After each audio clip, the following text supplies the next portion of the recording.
सोचिए जरा, दुनिया की सबसे महान, सबसे फास्ट स्प्रिंटर ने अपना सबसे आइकॉनिक ओलंपिक परफॉर्मेंस किस चीज पर फ्यूल किया होगा?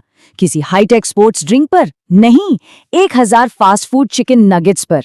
जी हाँ, लिटरली 1000। आज के इस एक्सप्लेनर में हम सिर्फ उन चमकते हुए गोल्ड मेडल्स के बारे में बात नहीं करने वाले।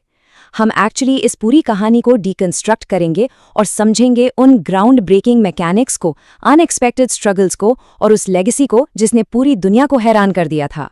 तो चलिए सीधे इसमें डाइव करते हैं और उस मैजिक को अनकवर करते हैं जिसने एक लेजेंड को बनाया। आज का हमारा रोड मैप कुछ इस तरह दिखता है। पहले हम the boy from Sherwood content के बारे में बात करेंगे, फिर मैकेनिक्स एंड मैकनगेट्स पर आएंगे, उसके बाद world records and false starts, फिर अ बिटर स्वीट फेयरवेल और आखिर में द $multi-million लेगेसी। तो बिना किसी देरी के आगे बढ़ते हैं। तो शुरुआत करते हैं हमारे पहले हिस्से से, the boy from Sherwood content. Usain Bolt का जन्म जमैका के शरवुड कंटेंट नाम के एक बहुत ही छोटे, खूबसूरत से गांव में हुआ था। उनके पेरेंट्स एक लोकल ग्रोसरी स्टोर चलाते थे। एक बिल्कुल सिंपल सी लाइफ थी। और इंटरेस्टिंगली, शुरुआत में बोल्ट का पूरा ध्यान ट्रैक पर नहीं था, बल्कि क्रिकेट और फुटबॉल पर था। लेकिन 15 साल की उम्र आते आते उनकी हाइट 6 फुट 5 इंच हो चुकी थी। जब उनके हाई स्कूल क्रिकेट कोच ने ये लंबा फ्रेम देखा तो उन्होंने तुरंत बोल्ट को ट्रैक एंड फील्ड की तरफ मोड़ दिया। और सच में बस उस एक छोटे से डिसीजन ने पूरी हिस्ट्री बदल कर रख दी। वहां से जो सफर शुरू हुआ वो रॉकेट की स्पीड से आगे बढ़ा। 2002 की बात है, जब इनकी उम्र सिर्फ 15 साल थी। इन्होंने किंगस्टन में वर्ल्ड जूनियर्स के 200 मीटर रेस में जीत हासिल कर ली। जरा इमेजिन कीजिए, एक 15 साल का लड़का 20.61 सेकंड्स में ऐसी रेस जीत रहा है कि पूरे स्टेडियम में कार्निवल जैसा माहौल बन गया था। फिर 2004 में उन्होंने कोच ग्लेन मिल्स के साथ काम करना शुरू किया और इस लेजेंडरी पार्टनरशिप का असली मैजिक हमने देखा 2008 के बीजिंग ओलंपिक्स में, जहां उन्होंने ट्रिपल गोल्ड जीतकर इतिहास रच दिया। अब आते हैं दूसरे हिस्से पर, मैकेनिक्स एंड मैकनगेट्स। ये कॉम्बिनेशन काफी इंटरेस्टिंग है। देखिए, सिर्फ नेचुरल टैलेंट होना काफी नहीं होता। कोच ग्लेन मिल्स, जिन्हें बोल्ट प्रैक्टिकली अपना दूसरा पिता मानते थे, उन्होंने बोल्ट की रनिंग मैकेनिक्स में एक बहुत बड़ी प्रॉब्लम नोटिस की थी। होता यह था कि बोल्ट अपने सेंटर ऑफ बैलेंस के थोड़ा पीछे रहकर दौड़ते थे। इस फ्लॉ की वजह से उनकी लोअर बैक और हैमस्ट्रिंग पर बहुत हैवी प्रेशर पड़ता था, जो उन्हें लगातार इंजर्ड कर रहा था। तो कोच मिल्स ने क्या किया?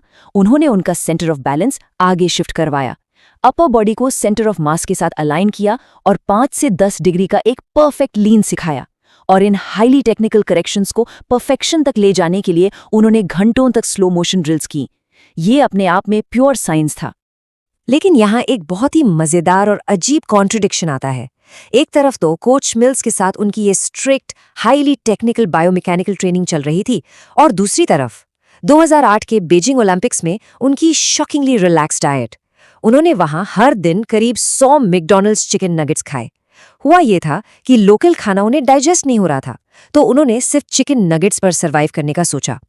10 दिनों में उन्होंने लगभग 1000 नगेट्स खा लिए और इस अजीब से फ्यूल पर ही उन्होंने 100 मीटर, 200 मीटर और रिले रेस में सारे रिकॉर्ड्स तोड़ दिए। Crazy, right? अब बढ़ते हैं तीसरे हिस्से की तरफ, world records and false starts. एक तरफ थे ये अनटचेबल रिकॉर्ड्स और दूसरी तरफ 2011 की डागो वर्ल्ड चैंपियनशिप्स का वो इंसिडेंट जिसने सबको शॉक कर दिया। रेस शुरू होने से ठीक पहले सब कुछ नॉर्मल था। बोल्ट हमेशा की तरह रिलैक्स थे, क्राउड के साथ मस्ती कर रहे थे, कैमरा के आगे पोज कर रहे थे।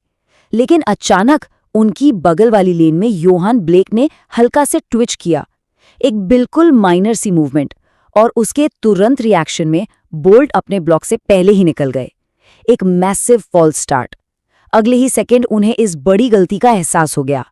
इंटेंस फ्रस्ट्रेशन में उन्होंने अपनी शर्ट उतार दी और ट्रैक के पास एमलेसली घूमने लगे। वो मजाकिया माहौल एक सेकंड में एक क्रशिंग रियलाइजेशन में बदल गया था। इस पूरे मोमेंट को एक्सप्लेन करने के लिए ये कोट बिल्कुल परफेक्ट है। अचानक वो इंसान जिससे हमेशा अटेंशन का सेंटर बनना पसंद था, बस यही चाहता था कि दुनिया वहां से गायब हो जाए। उस वक्त पूरी स्टेडियम में एक सन्नाटा छा गया था। एक अजीब सा शौक था हवा में। ये दिखाता है कि एक एथलीट कितना भी अनटचेबल क्यों ना लगे, उसमें भी उतनी ही वल्नरेबिलिटी होती है जितनी हम सब में। चलिए अब अपने चौथे हिस्से पर आते हैं, a bittersweet farewell. Fast forward to 2017 की लंदन चैंपियनशिप्स। ये उनकी आखिरी प्रोफेशनल रेस थी। एक 400 मीटर रिले। लेकिन फिनिश लाइन उन्होंने अकेले और सबसे आखिरी क्रॉस की। रेस के ठीक बीच में उनकी हैमस्ट्रिंग मसल पूरी तरह खींच गई और वो दर्द से ट्रैक पर गिर पड़े। जबकि बाकी सारे रनर्स आगे निकल चुके थे, बोल्ट अकेले लंगड़ाते हुए आखिरी लाइन तक पहुंचे। ये क्लियरली वो फेरी टेल एंडिंग नहीं थी जिसके बारे में किसी ने सोचा था। ये सच में डीपली हार्ट ब्रेकिंग था। लेकिन द गार्डियन का ये रिफ्लेक्शन इस मोमेंट पर बहुत पावरफुल पर्सपेक्टिव देता है। वो गैम्बल करने के लिए तैयार थे और वो हारे 2 बार, पर उसमें भी प्रशंसा करने लायक कुछ जरूर है। देखिए, 2017 में उनके पास आगे साबित करने के लिए कुछ बचा ही नहीं था। वो चाहते तो एक परफेक्ट अनबीटेबल रिकॉर्ड के साथ रिटायर हो सकते थे, लेकिन उन्होंने सब कुछ एक आखिरी बार दांव पर लगाया।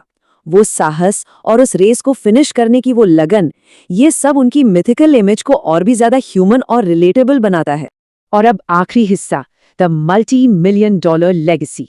$90 मिलियन, ये फिगर 2025 के लिए उनकी प्रोजेक्टेड नेटवर्थ है। ये स्टैगरिंग अमाउंट उन्हें ट्रैक और फील्ड के इतिहास का इजीली सबसे हाईएस्ट अर्निंग एथलीट बनाती है। उन्होंने अपनी एथलेटिक सक्सेस और फेम को बड़ी ही कामयाबी से एक मैसिव ग्लोबल और फाइनेंशियल एम्पायर में कन्वर्ट कर दिया।